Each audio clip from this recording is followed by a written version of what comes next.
"Please, don't beat me. I'm already hurt," cried the young girl. Then the silent cowboy changed everything. Rio Grande, New Mexico Territory, autumn, 1872. The moon hung low, its pale light stretching silver veins across the slow, winding current of the Rio Grande. The reeds rustled with the cold whisper of wind, and night sounds buzzed softly until they were cut by a cry that did not belong to nature. "Please do not beat me, I am already hurt." The voice cracked mid-sentence, hoarse, panicked. A girl stumbled onto the muddy riverbank, dragged by her wrist. She was no older than 20, her frame thin and trembling. Torn fabric clung to her shoulders, her bare feet smeared with blood and dirt. Her face, half-shadowed beneath a mess of tangled hair, was streaked with bruises and silent tears. Abigail Harper gasped as she fought against the man pulling her forward. "I said walk," he growled, raising his hand again. But before it could fall, click. The sound of a rifle cocking broke through the night like a crack of thunder. Both Abigail and her pursuer froze. Across the river, under a crooked cottonwood tree, stood a figure, tall, unmoving, part of the shadows, until that very moment. The starlight caught the metal of the rifle in his hands and the brim of a dark, weather-beaten hat that cast his face in shadow, but his voice did not follow, no warning, no name. The man holding Abigail squinted, trying to see through the dark. He hesitated. Then, as if the weight of that silent stare became too much, he dropped her wrist. I didn't mean no trouble," he muttered, backing away. The figure did not move. The man cursed under his breath and turned, disappearing into the brush like a rattlesnake chased from fire. Silence reclaimed the river. Abigail collapsed to her knees, coughing from the pain in her ribs. She turned toward the stranger, one arm shielding her face. Who are you?" He still said nothing. Then he stepped into the shallow water, boots splashing softly. When he reached her side, she flinched, but he knelt instead of looming. His eyes met hers, deep-set, unreadable, but not cruel. He reached down and, without a word, lifted her into his arms. Her body stiffened from pain, but she did not resist.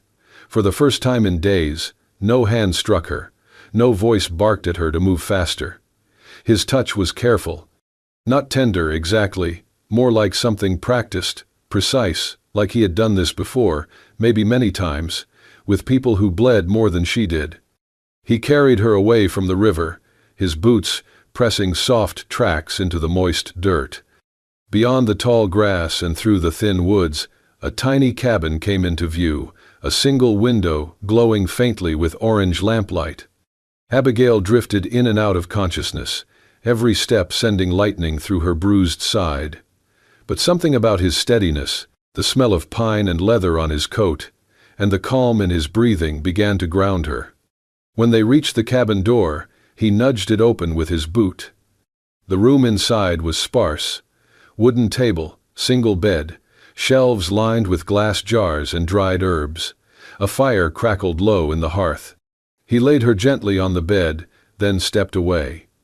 She watched as he poured water into a basin, tore a strip from a clean cloth hanging nearby, and brought them to her side. Only then, his voice came. "You are safe now." It was low, rough, like a voice unused for too long. Abigail blinked at him, trying to sit up. "Why did you help me?" He didn't answer right away. He only dipped the cloth into the basin and pressed it against her temple. When he finally spoke again, his words were quiet, but sure. "No one deserves to be hurt like that." Then he stood, turned, and stoked the fire. Abigail lay still, her limbs trembling but warm, the scent of cedar smoke curling through the room. She did not know his name. She did not know what tomorrow would bring. But for tonight, she was no longer alone on the riverbank. And someone, without needing to speak it aloud, had chosen to stand beside her. The cabin was still when Abigail opened her eyes. Dark wood beams crossed the low ceiling. A fire crackled in the stone hearth, its light flickering softly against the walls. The air smelled of smoke, pine resin, and something sharper, herbs maybe. Her body ached in layers, and every breath reminded her of the bruises across her ribs. Then she saw him. The man sat by her side, sleeves rolled up, hands working with quiet care. He was pressing a cloth to her arm, gently cleaning dried blood she had forgotten was there. His movements were practiced, efficient, never lingering. Beside him on the table lay strips of bandage, a mortar of crushed herbs, and a tin of salve. He looked up only when he noticed she was awake. "Where am I?" she whispered. "Safe," he replied. His voice was the same as before, gravel, rough, low, and few in words. She studied his face in the firelight. He was older than she'd thought at first, maybe 30. Faint lines etched his brow. His jaw was shadowed with days-old stubble. The eyes, though, gray-blue, steady, carried something that made her feel both seen and invisible at once.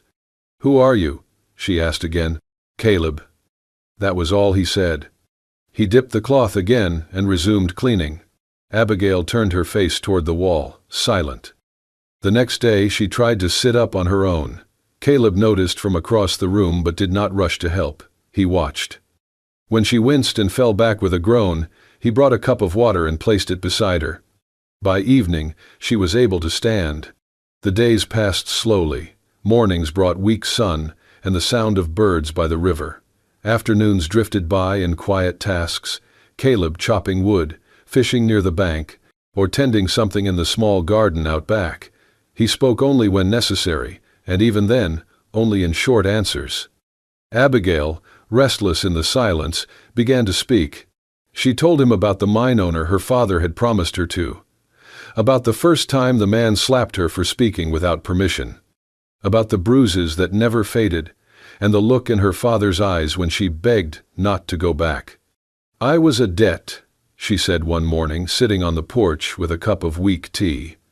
"A body to be traded, that is all I ever was to him." Caleb was whittling something on the steps. He did not look up, he did not speak. But the next morning she found a fresh loaf of bread wrapped in cloth at her bedside. He never asked questions. Not about where she was from, or why she cried in her sleep. But he left his wife's old clothes folded neatly on the stool, faded cotton dresses, a shawl with a stitched hem, boots 2 sizes too big but dry and warm. Abigail began to move more. She swept the porch. She helped clean wild herbs and tried to patch the torn shutter on the window. Her hand was clumsy with the hammer, but Caleb handed her the nails anyway, then stepped aside.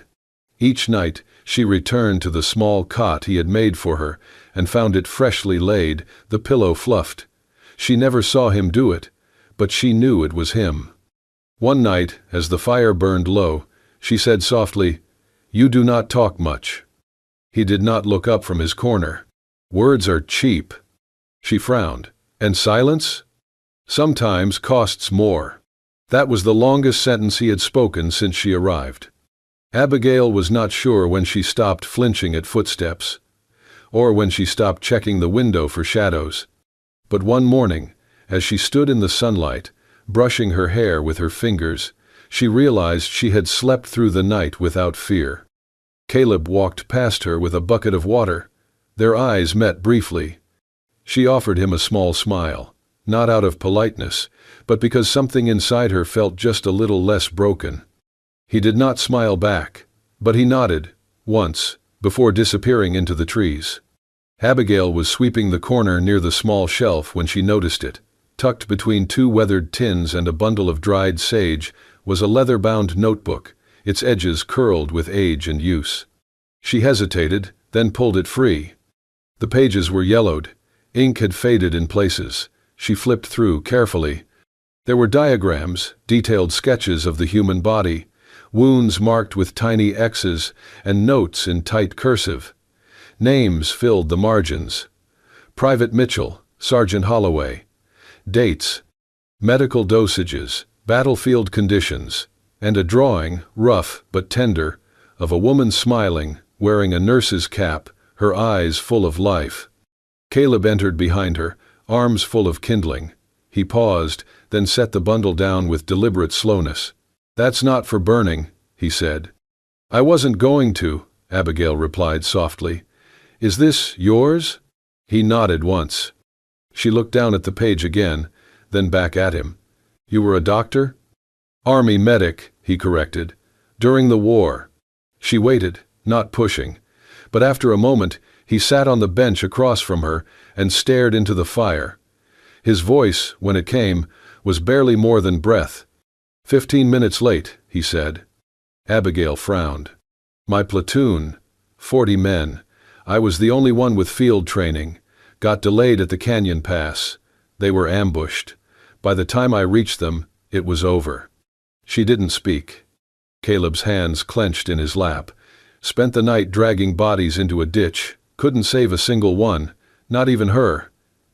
"Her?" Abigail asked. He stared ahead, jaw tight. "My wife, Nora. She was a field nurse. Volunteered because I did.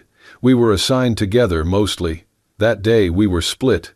I told her I'd meet her after I helped the cavalry. I was late." Silence fell over the room like dust.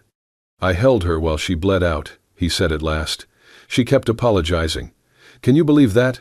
She said sorry for dying." Abigail felt her throat tighten. "I left the army," Caleb continued.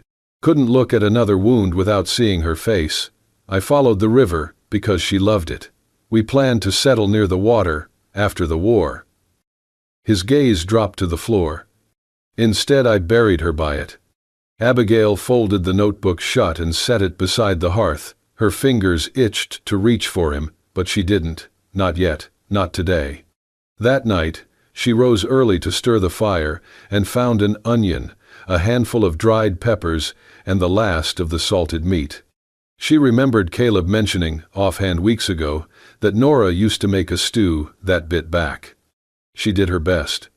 It wasn't perfect, but it was warm, and when he sat down that evening, she placed a bowl in front of him without a word. He tasted it, blinked, then gave a quiet, almost imperceptible nod. Later, while he worked outside mending the fence, she folded his blanket for the first time, tucked the edges in tight, smoothed the corners. She did not ask anything more that night. But when he came inside, and their eyes met, something had changed. Two souls, cracked at the edges, sat in the same room, not whole, not healed, but no longer entirely alone. The sun hung low over the Rio Grande, casting warm amber light through the trees that lined the riverbank. In the hush of evening, the sounds of the forest softened, the chirp of crickets, the hum of distant water, the crackle of firewood beginning to burn in the hearth. Inside the newly patched cabin, Abigail moved quietly, her steps no longer uncertain. Her hands carried a small wild daisy she had picked near the fence line, its petals pale and slightly curled. She placed it gently in the center of the wooden table before stepping back and brushing her skirt with the side of her palm. No ceremony, no expectation, just a flower. Caleb noticed. He always did. He said nothing that first evening, simply looked, then turned back to stirring the pot hanging above the flames. But the next afternoon, when Abigail returned from gathering berries near the bluff, she found the daisy tucked into a small glass jar, one she had seen collecting dust on the shelf above his desk. It now sat proudly beside a pile of his notes and sharpened pencils. He never mentioned it. She did not ask. Later that week, while folding laundry, Abigail came across Caleb's shirt, torn at the elbow, the stitching frayed.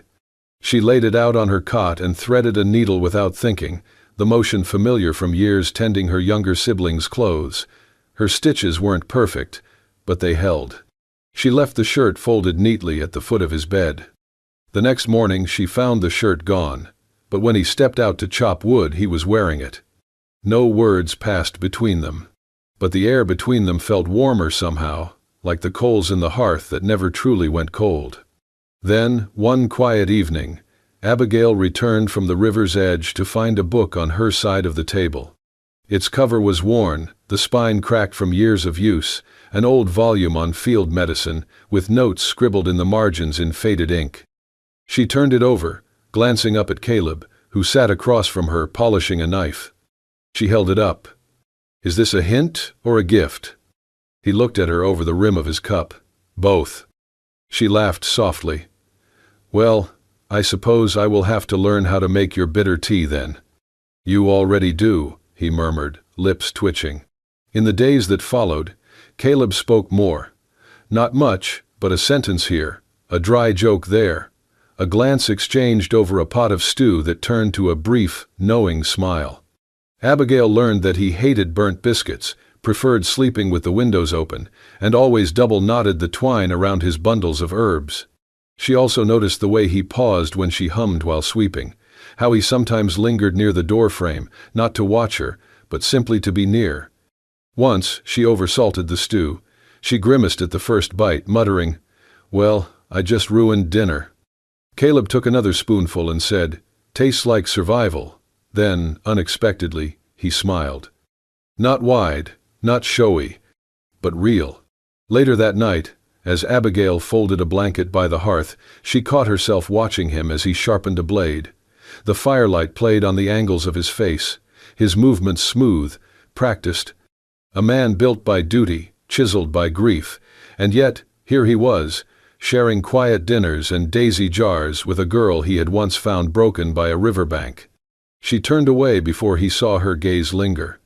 But he had noticed, just as she had noticed the extra log he threw on the fire when the night grew colder, or how he always stirred the soup counterclockwise, just like her mother used to do. Somewhere between the silence and the stitching, the daisy and the book, the spaces between them had started to disappear. No grand confessions, no declarations. Only the small, careful rhythm of two people learning to trust again. Outside, the fire crackled beneath the stars. And for the first time in a long time, Caleb left the cabin door open. The night was still, too still. Crickets had fallen silent, the river's lapping softened beneath a shroud of unnatural calm. Abigail stirred on her cot, eyes fluttering open to a strange flicker outside the cabin's single window. At first, she thought it was moonlight. Then the smell hit her, sharp, acrid, choking. Smoke. She shot upright, coughing. "Caleb!" No answer. She flung open the door, and the world beyond glowed orange-red with the reflection of flames climbing into the sky. The side of the cabin had already caught fire, licked by tongues of flame borne from torches hurled through the brush.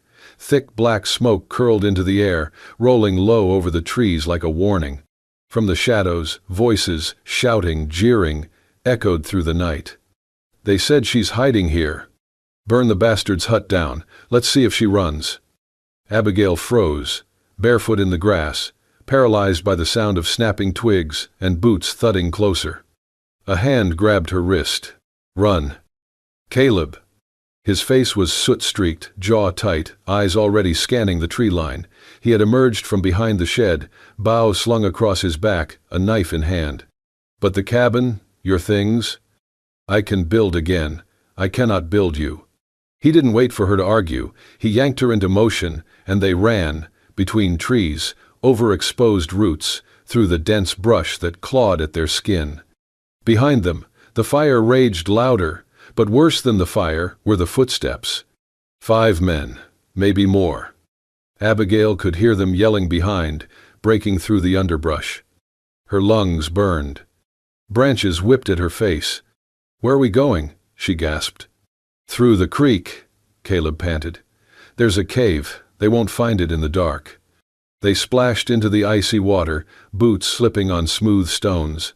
Abigail nearly fell, but Caleb kept hold of her arm. Always her arm. Like if he let go, she'd vanish.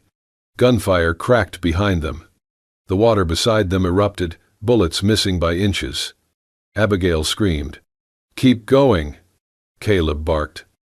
A second shot rang out, and Caleb stumbled. His grip faltered just for a heartbeat. "Caleb!" He gritted his teeth, eyes wild with pain, but forced his legs forward. "It's nothing. Keep moving." She saw the blood, saw the way it soaked the back of his shirt, a dark stain blooming like ink in water. But he never cried out. He never stopped. They reached the far bank. He pushed her up onto solid ground before following, breath ragged. "We're close," he murmured, barely audible over the pounding in her ears.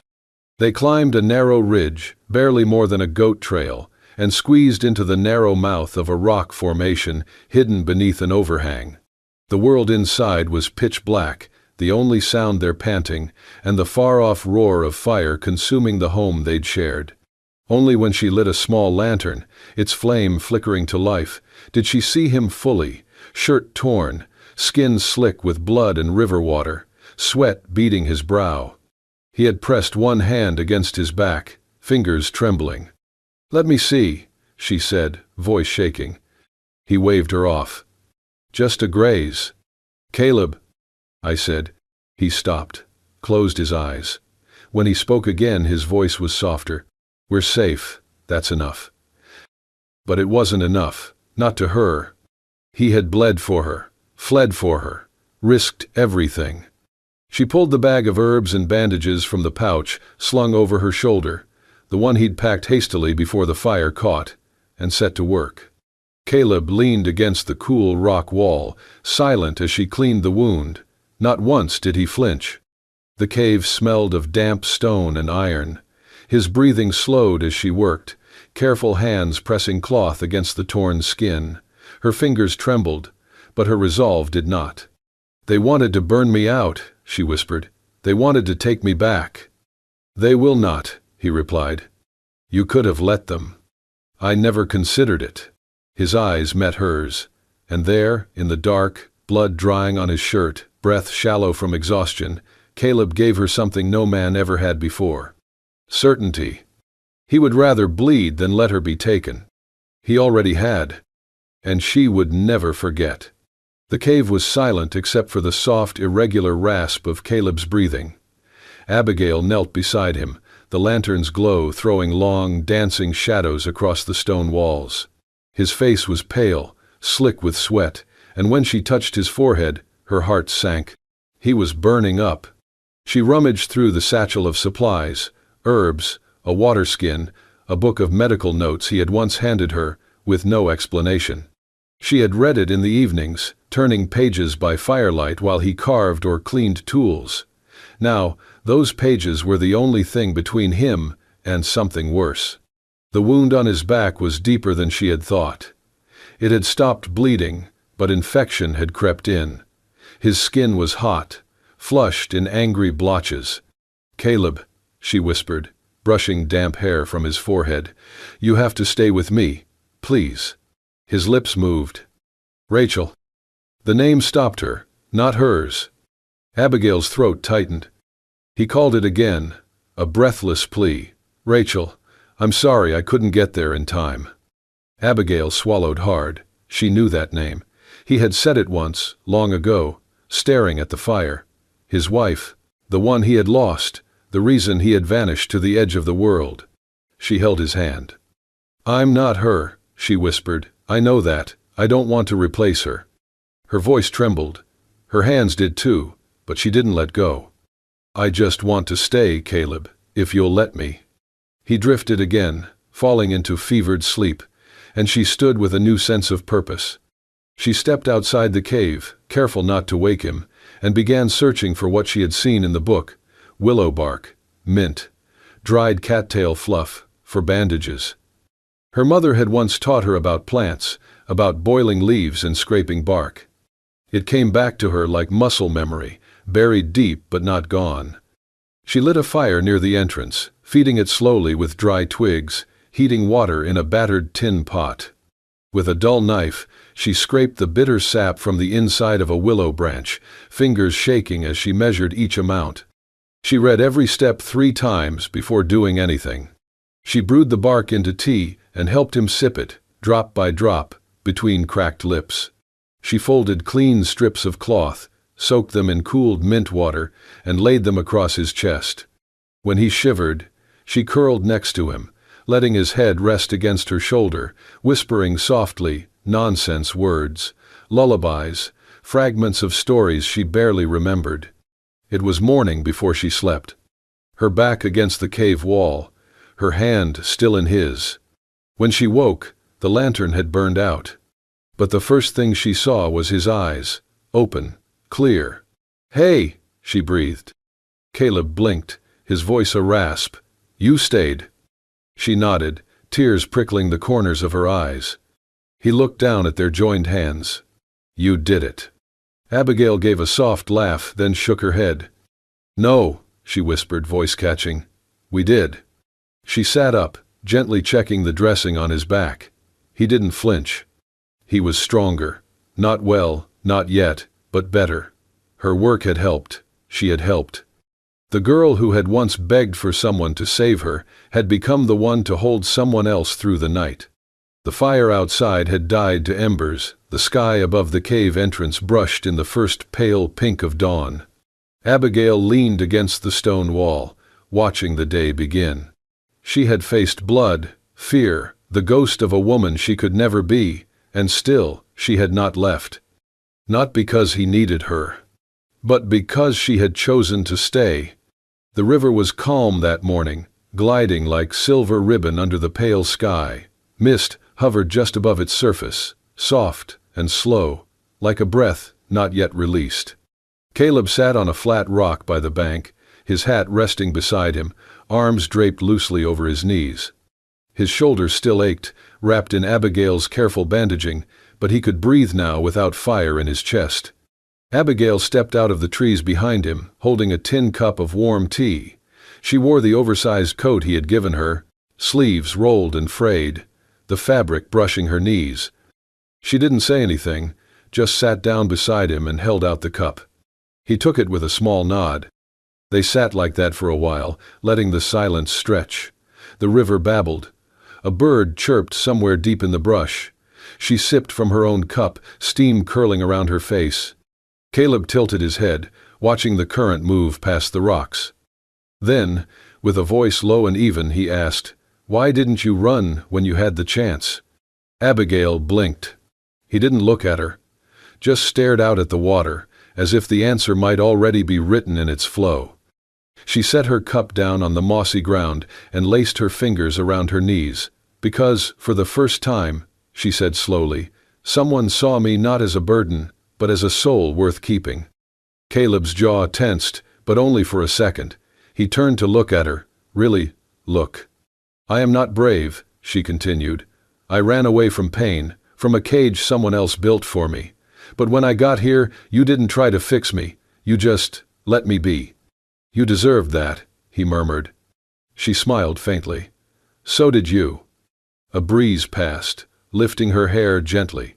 She turned toward him, not expecting anything, not asking, just existing beside him, like the river did, quiet and strong.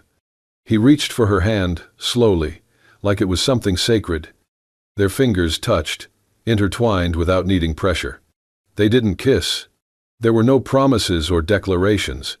Just her head leaning softly against his shoulder, and his breath slowing as he leaned into her warmth. The morning sun crept higher, gold light rippling over the river. In that moment, there was no past, no pain, no ghosts. Only a girl who had survived and a man who had stopped running from himself. A soul found, and another choosing to stay. And that, somehow, was more than enough. The clearing by the river was no longer scorched earth and ashes. What once crackled with ruin now hummed with quiet purpose. Charred roots had been cleared, the blackened remnants of their first shelter buried under new soil, and the will to begin again. With steady hands and quiet determination, Caleb rebuilt the small wooden frame. His movements were deliberate, not rushed, every beam lifted, every joint secured as if it were more than just timber and nails, but an act of choosing to stay. Abigail worked alongside him, gathering reeds and saplings, weaving them into the roof the way her mother once taught her in another life, in a place far from war and fire. They did not speak much. Words had never been their foundation. But in the rhythmic tap of hammer on wood, the rustle of grass beneath their feet, and the brush of fingers when they passed tools, there were conversations. Silent, yes, but no less sincere. Each moment they built was layered with meaning, forgiveness, trust, and the quiet kind of love that grows from hardship, not in spite of it. The new cabin was smaller than the last, its walls thinner, the roof lower, but it felt warmer somehow, truer. On the windowsill, Abigail placed a bundle of dried white daisies she had picked that morning near the water's edge. Next to it sat a lace cloth, uneven in stitching but clean, carefully laid beneath the old oil lamp. She had made it from the fabric of Caleb's torn shirts, remnants of the man he used to be, now sewn into the life they were trying to create. In the corner, a wooden chest stood sentinel, newly dusted and polished.